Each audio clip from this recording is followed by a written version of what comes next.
The rain drummed on the windshield of the Peterbilt as Jack Harlow drove his truck along Interstate 40, crossing Tennessee toward Arkansas. It was almost 2 in the morning, and the road was practically empty. Only a few distant red truck lights flashing in the darkness ahead.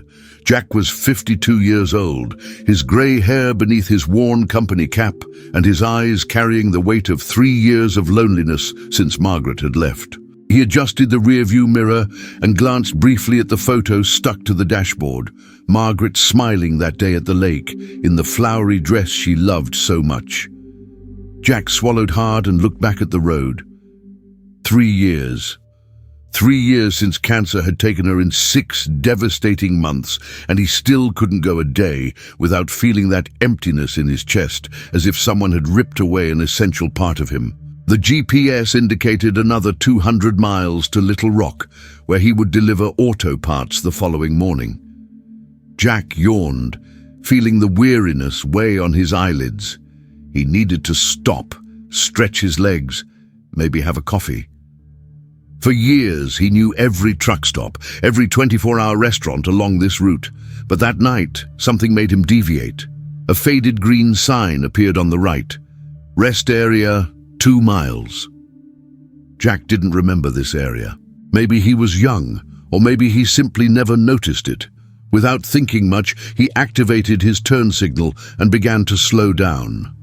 The secondary road was narrow and poorly lit, winding through tall trees that closed in like walls on either side. The truck's headlights cut through the darkness, revealing twisted trunks and branches that seemed to reach the road like skeletal fingers. Jack frowned. This didn't look like an ordinary rest area. Usually there were lights, signs, maybe even other parked trucks, but here there was nothing but dense forest and silence. He was about to turn around when he spotted a small gravel parking lot ahead. A single dim lamp hung from a crooked post, casting a yellowish light over the area. Jack parked the truck, turned off the engine, and sat for a moment, listening to the silence that settled in. Not even the sound of crickets or wind in the trees.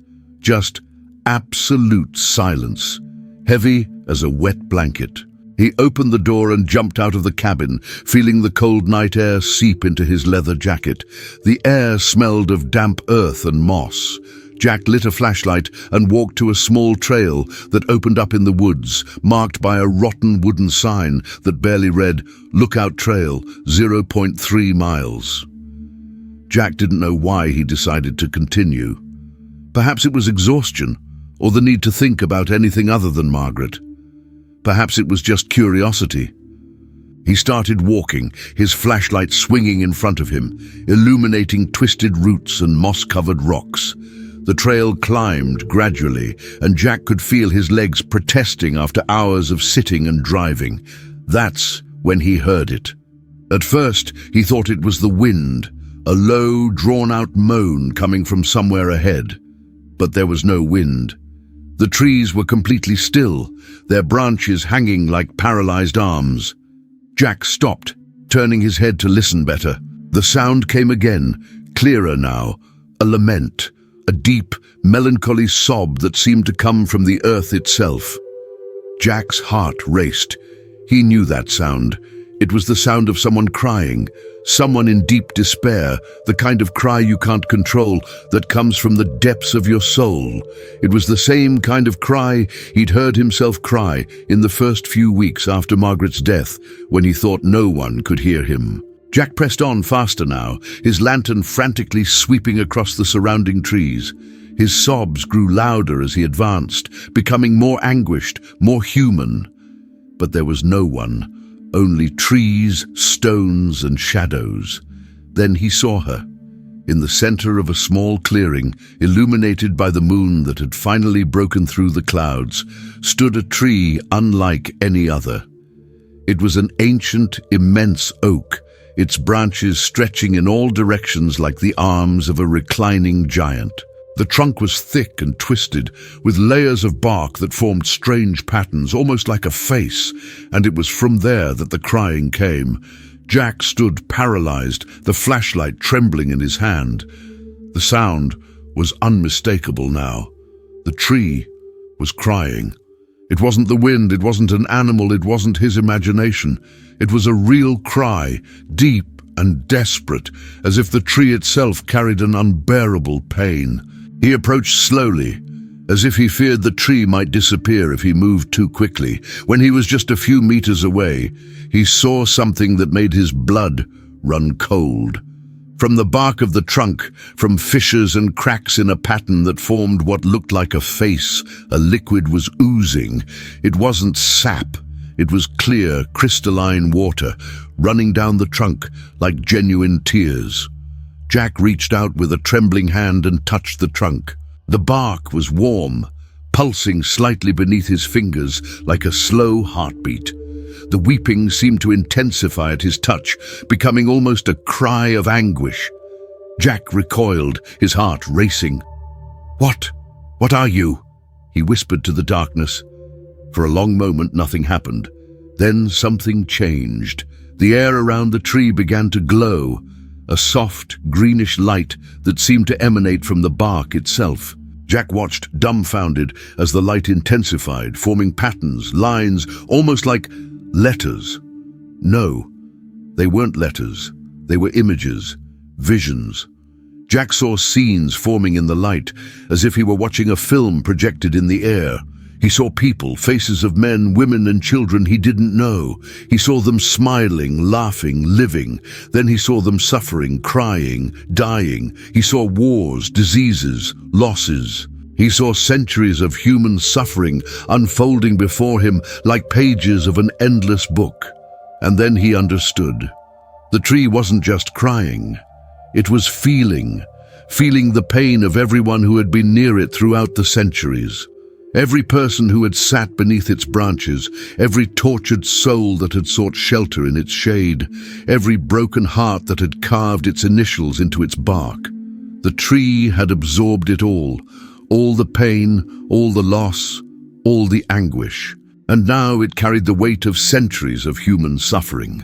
Jack felt tears streaming down his face. He understood why he had been drawn there. He understood why he had heard the crying. The tree had called to him because it recognized in him the same pain it carried. The pain of loss, the pain of loneliness, the pain of a heart that could not heal. He knelt before the tree, placing both hands on the trunk. "I know," he whispered. "I know how it feels. I lost my Margaret 3 years ago, but it feels like yesterday. She was everything to me. We were married for 28 years. 28 years of laughter, arguments, reconciliations, truck rides where she sat beside me reading her novels aloud. And then, suddenly, she was gone. 6 months. That's all it took for the cancer to destroy everything we built." The tree's weeping seemed to change, becoming softer, almost as if it were listening. Jack continued speaking, words he had never said to anyone, not even to himself. "I don't know how to go on. I drive this truck night after night, mile after mile, and every kilometer is empty. Every meal I eat is empty. Every night I sleep is empty. I wake up sometimes and forget for a second that she's gone, and then I remember and it's like she dies again. Every day she dies again in my mind." Jack sobbed, pressing his forehead against the rough trunk of the tree. "I don't know if I can do this. I don't know if I want to keep doing this. Driving alone, living alone, eventually dying alone at some God-forsaken truck stop. Is that what awaits me? Is that all that's left?" The light around the tree pulsed again, and Jack saw something different in the visions. He saw a man, decades ago, standing in the same spot. The man was crying too, talking to the tree about his daughter who had died of fever. He saw a woman, even older, carving her husband's name into the bark, lost in the Civil War. He saw a boy, just a child, hugging the trunk and asking why his mother had left him. Generations of pain, centuries of loss, and everyone had found this tree.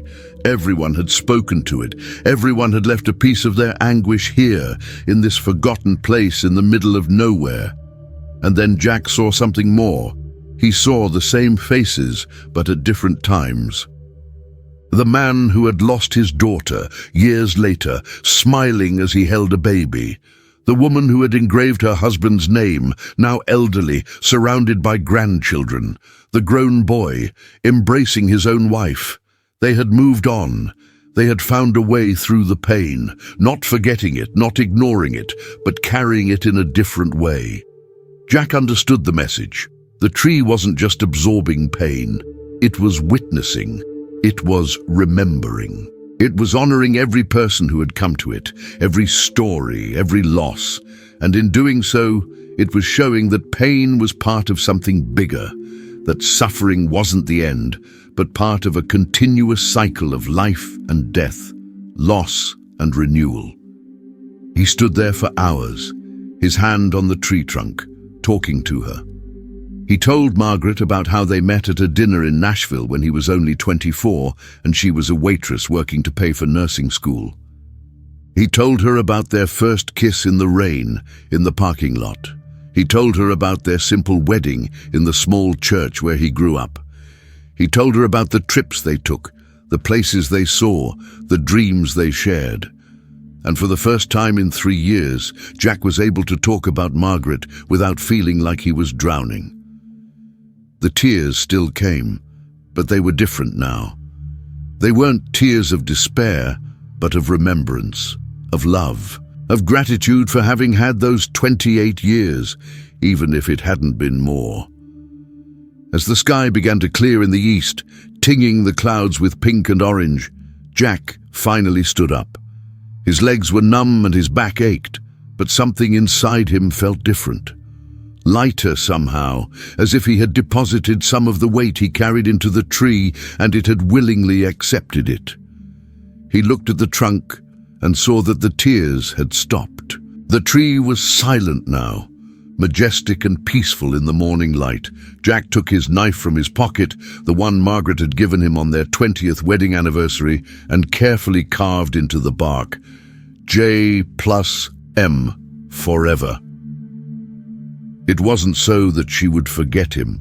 It was so that the tree would remember, so that Jack and Margaret's love would become part of that place, that silent witness to so much human suffering, so that their love would be added to the tree's story, along with all the other stories of loss and continuation. As he walked back along the trail, Jack could hear the birds beginning their morning chorus. The world was waking up, and he was waking up with it. For the first time in a long time, he felt something like hope. Not the hope that the pain would go away. He knew it would always be there, a constant companion. But the hope that he could live with it, that he could honor Margaret by living, not just existing. When he reached the truck, the sun was rising fully, transforming the sky into an explosion of colors. Jack climbed into the cab and looked at Margaret's picture on the dashboard. For the first time, he was able to smile at her without feeling that crushing tightness in his chest. "I'm going to be okay, love," he said to the camera. "It's going to take time, but I'm going to be okay, and I'm going to make you a promise. I'm going to live, not just drive this truck until I die. I'm really going to live for both of us."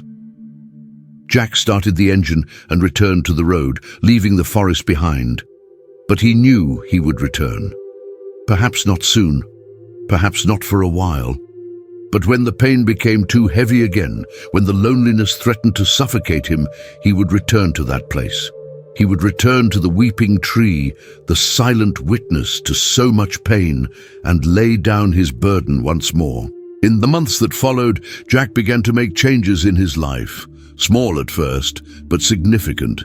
He started calling his son more often, a relationship that had grown distant after Margaret's death, both unable to comfort each other in their shared grief. He began visiting his sister in Memphis occasionally, spending an entire day just talking and laughing, something he hadn't done in years. He even started attending a small support group for widows in Little Rock one night when he had a longer stopover in town. At first, it was strange, sitting in a circle of folding chairs in a church basement, listening to strangers talk about their losses. But over time, he began to see something familiar in those faces.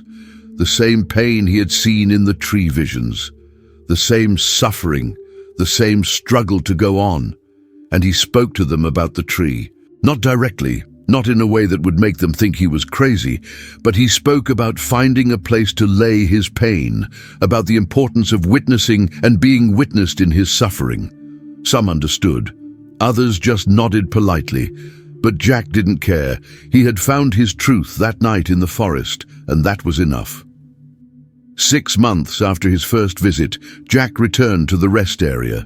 It was an autumn afternoon, the leaves on the trees exploding in shades of red and gold. He parked in the same gravel spot and walked along the trail, his heart beating faster with each step. The tree was still there, of course, imposing and eternal. But this time it was silent. There was no crying, no tears running down the bark. Jack placed his hand on the trunk and felt that same gentle pulse, that same sensation of ancient and profound life. "I'm back," he said softly. "I came to tell you that you were right. Well, I don't know if trees can be right, but you know what I mean. The pain is still here. It probably always will be. But I'm living with it now, not just being suffocated by it." He ran his hand over the initials he'd engraved months ago. "I met someone," he said, feeling a strange blush rise up his neck. "It's nothing romantic, not yet, maybe never, but it's a woman in the support group, Sarah. She lost her husband 2 years ago. We have coffee sometimes after meetings. We talk. It's good. Strange, but good. Margaret would be happy, I think. She always said I shouldn't be alone if something happened to her. At the time, I said that was ridiculous, that there could never be anyone besides her. And there still isn't anyone besides her, not in that way. But maybe there could be someone else, someone to share the rest of the journey with." The tree remained silent, but Jack sensed something. It wasn't exactly approval, not a direct answer. But it was a presence, a feeling of being understood. The tree had witnessed his pain the night he first found it. Now it was witnessing his healing. Jack visited the tree several more times that year, sometimes when he was passing through the area, sometimes making a deliberate detour. He didn't always hear the weeping. In fact, most of the time, the tree was silent, but occasionally, when he arrived at the right moment, he could hear that distant lament, that deep sob coming from the ancient bark. And he understood that other people were finding the tree as well. Other lost souls, other broken hearts, other travelers in the darkness seeking a place to lay their grief. The tree continued its silent work, witnessing, remembering, honoring each story of loss that came to it. On one of his visits, Jack found something new carved into the bark on the other side of the trunk, where he had carved his own initials. TR. "I will never forget you, son." The letters were fresh, the sap still fresh at the edges. Jack placed his hand over the words, feeling the pain of an unknown father or mother, and whispered a silent prayer for them, wherever they were. 2 years after that first night, Jack was driving down the same road when he saw flashing lights ahead, police cars, an ambulance, traffic diverted. His heart sank when he realized the detour would take him far from the exit to the rest area. He stopped one of the police officers who was directing traffic. "What happened?" he asked. "Landslide," the policeman replied wearily. "That whole area is closed off. One of the secondary roads collapsed during last week's heavy rains. It will take months to repair." Jack felt a tightness in his chest. "There's a rest area over there, and a trail. There's a big tree, an old oak. Is she all right?" The policeman looked at him strangely. "Friend, there are no rest areas around here. That back road leads nowhere, just old forest." "But I've been there," Jack insisted. "There's a sign, a parking lot, a trail leading to a clearing." The policeman shook his head. "You must be confusing it with another place. I've known these roads for 20 years. There's nothing there except old trees and maybe some deer." Jack wanted to argue, but the line of cars behind him was honking. He continued with the detour, but his mind was racing. Could he have imagined it all? That night, tired and disturbed, he had simply daydreamed, created a fantasy to cope with his pain. But no, it couldn't have been his imagination. He had clear memories. The feel of the bark under his hands, the sound of the crying, the visions in the greenish light, the words he had memorized. Everything was too real, too vivid to be fantasy. It took 3 months for the road to reopen. At the first opportunity, Jack returned. But when he arrived at the place where the exit to the rest area should have been, there was nothing. No sign, no path, just dense forest stretching as far as the eye could see. Jack pulled over to the side of the road and walked along the highway, searching for any sign of the road he remembered. But there was nothing. It was as if the place had simply never existed. He stood there for a long time, gazing at the forest, feeling a mixture of confusion and loss. Then deep within the trees, he saw something, a soft greenish glow for just a second, like a blink of an eye in the darkness. And in that moment, Jack understood. The tree wasn't tied to a physical location, or perhaps it was, but it wasn't a place that could be found on a map or accessed whenever one wanted. It was a place that appeared when needed, when someone in need passed by. A portal, perhaps, or a moment of grace, an encounter between the physical world and something deeper, older, more essential. Jack smiled, tears streaming down his face. He no longer needed the tree. Perhaps that was why he couldn't find it. He had learned his lesson, absorbed its comfort, found his way. The tree was now waiting for another lost soul, another broken heart, another traveler in the darkness. He went back to the truck and grabbed a sheet of paper and a pen. He wrote quickly, then folded the paper and walked to the edge of the forest. There was a small rock there, covered in moss, and Jack placed the paper underneath it, securing it in place. The message was simple. If you are lost and desperate, if the pain is more than you can bear, walk into the trees and listen. You will know when you are in the right place. The tree is waiting. It always waits. Jack got back on the road and climbed into his truck. He had a delivery to make in Little Rock, and after that, he had coffee with Sarah. They had talked about maybe taking a road trip together, nothing romantic, just two friends sharing the road. She had always wanted to see the Grand Canyon, and Jack had never taken the time to go when Margaret was alive, always too focused on work, on making the next delivery. Perhaps it was time to slow down a little, to see the places he had always driven past but never truly visited, to live, not just exist. As he drove, Jack thought about the tree and all the stories it carried. His own story was just one among thousands, maybe millions throughout the centuries, but it mattered. His pain mattered. His love for Margaret mattered. It was all part of the great fabric of human experience, and the tree bore witness to it all. 5 years after that first night, Jack retired from the road. He and Sarah had become constant companions, not exactly married, but something deeper than friendship. They shared a house in Nashville, 2 bedrooms so that each had their own space, but they had dinner every night in the small kitchen, talking about their days, their children, their memories. Jack never forgot Margaret. Her picture was still on his nightstand, and he still talked to her sometimes, telling her about his day, asking her opinion on things. Sarah understood. She did the same with the picture of her late husband, David. They had learned that loving again doesn't mean forgetting old love. It simply means expanding your heart to include more. On his 70th birthday, Jack was flipping through the newspaper when he saw a small news item that made his heart stop. Ancient tree discovered in Tennessee forest. Scientists intrigued by unusual natural phenomenon. The article described how a team of botanists had discovered an ancient oak tree in a remote area of the forest, estimated to be over 500 years old.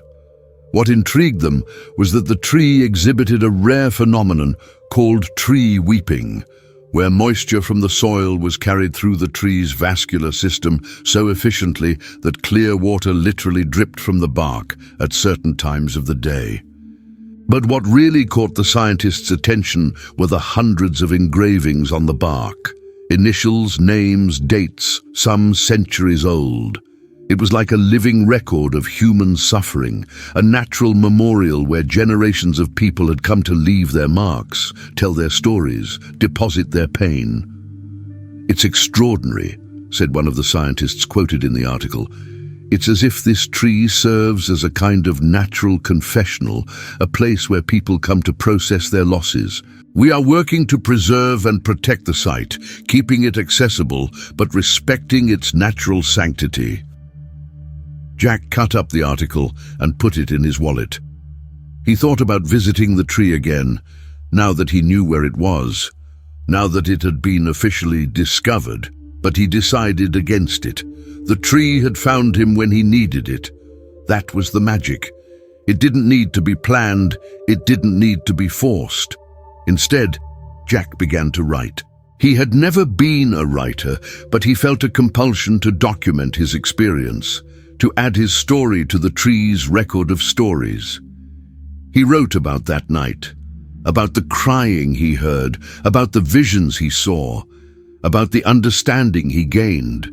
And he wrote about what came next, about how the tree had saved him, not by removing his pain, but by teaching him to bear it in a different way, about how he had learned that pain and love are inseparable, that one cannot have one without the other, about how finding meaning is not about forgetting those we have lost, but about honoring them by living fully.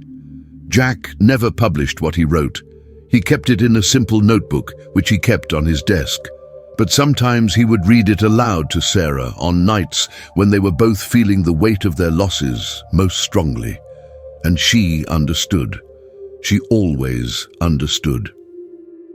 Years later, when Jack finally passed away peacefully at 83, Sarah found the notebook. She read it all, tears streaming down her face, recognizing the journey Jack had described because it was so similar to her own. The pain of losing the love of her life, the struggle to find meaning again, the slow and difficult process of learning to live with the loss. And she understood that she needed to share the story, not for fame or recognition, but because other people needed to hear it. Other lost souls, other broken hearts, other travelers in the darkness needed to know about the tree, about the place where pain was witnessed and honored. Sarah carefully typed Jack's manuscript and published it online on a website dedicated to stories of loss and healing. She didn't expect much of a response, but within weeks, thousands of people had read it, and hundreds wrote back, sharing their own stories, their own experiences with the tree or places like it. A man wrote about finding a similar tree in Montana after losing his son in a car accident. A woman described an experience in a forest in North Carolina after her devastating divorce. A teenager recounted finding a tree during a hike while contemplating suicide, and how the encounter saved him. Sarah realized that Jack's tree wasn't unique.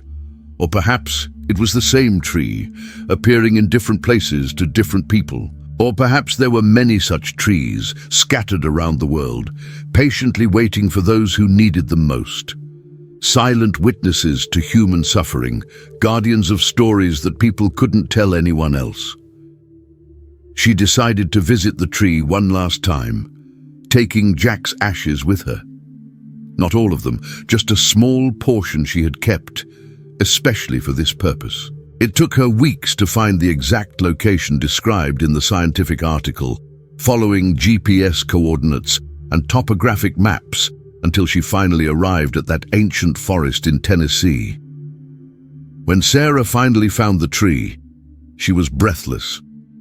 It was exactly as Jack had described, majestic, ancient, with a presence that seemed to transcend the physical. The twisted trunk formed patterns that truly resembled a face, and even in the silence of the afternoon, Sarah could feel something emanating from it. Not exactly a sound, but a presence, a consciousness.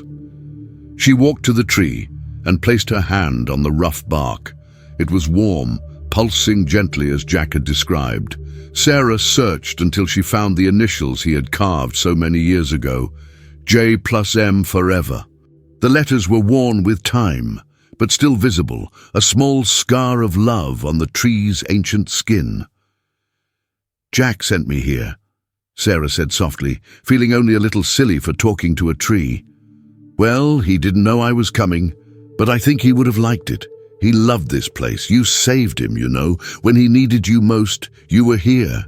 Sarah opened the small container with the ashes and carefully scattered them around the base of the tree, mixing them with the rich soil and fallen leaves. "Now he can stay here," she whispered. "Part of him, at least. Watching over this place, being a part of it, just as he was a part of my life these past few years." She was about to stand up when she heard it. Soft at first, almost imperceptible. A low moan, a deep sigh coming from inside the tree. Sarah froze, her heart racing. It was crying. The tree was crying. But this time it didn't sound like sadness. It sounded like recognition, like a welcome, as if the tree were receiving Jack back, adding his essence to the collection of stories it carried. Sarah felt tears streaming down her face, but they were tears of peace, not of pain. "Thank you," she said to the tree, "for everything you've done for him, for everything you do for so many of us." The afternoon light filtered through the branches, creating dancing patterns on the forest floor. Sarah stayed there for another hour, just sitting at the foot of the tree, feeling its presence, Jack's presence, the presence of all those who had come before. It was comforting to know that no one is truly alone in their grief, that there have always been and always will be places like this, places where grief is honored, where stories are kept, where broken hearts can come to be witnessed. When she finally stood up to leave, Sarah took her own knife and right next to Jack and Margaret's initials, carefully carved, S+J, continuing the journey. Because that's what life was, she realized, a continuous journey. People came into our lives, changed us, shaped us, and then left. But love didn't end with the departure. It transformed, evolved, became part of who we were and how we moved forward. Sarah returned home that day with a lighter heart than she had felt in years. She knew that eventually she would have her own journey to make, her own end to reach. But when that day came, she would not be afraid, because she knew she was part of something bigger. Her stories, her pain, her love, everything would be remembered. By the tree, by the people she loved, by the earth that would receive her back. And somewhere, on another dark road, another lonely traveler was veering off onto a path he didn't remember seeing before. Another broken heart was being drawn to a silent forest, to a hidden clearing, to an ancient tree that wept, and the cycle would continue as it always had, as it always would.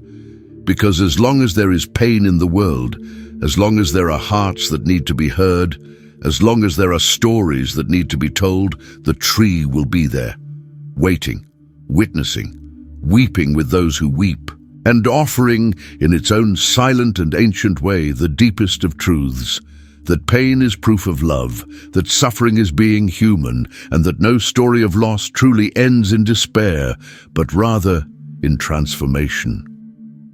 Jack Harlow had found it on that rainy night so many years ago. Sarah had found it through him, and countless others would find it in the years to come. The tree would continue its silent work, generation after generation, century after century, a living monument to the resilience of the human spirit and the endless capacity to transform suffering into wisdom, pain into compassion, and loss into love that transcends even death. And if you ever find yourself driving alone on a dark night, carrying a weight that seems impossible to bear, pay attention to the paths you don't remember seeing. Listen to the sounds that shouldn't be there. Because maybe, just maybe, the tree is calling you too. And if it is, don't be afraid. Go to it, talk to it, let it witness your pain. Because in the end, being witnessed is all we truly need. To know that our pain matters, that our stories are worth telling, that we are not alone in the darkness. The tree knows, it has always known, and it will be waiting,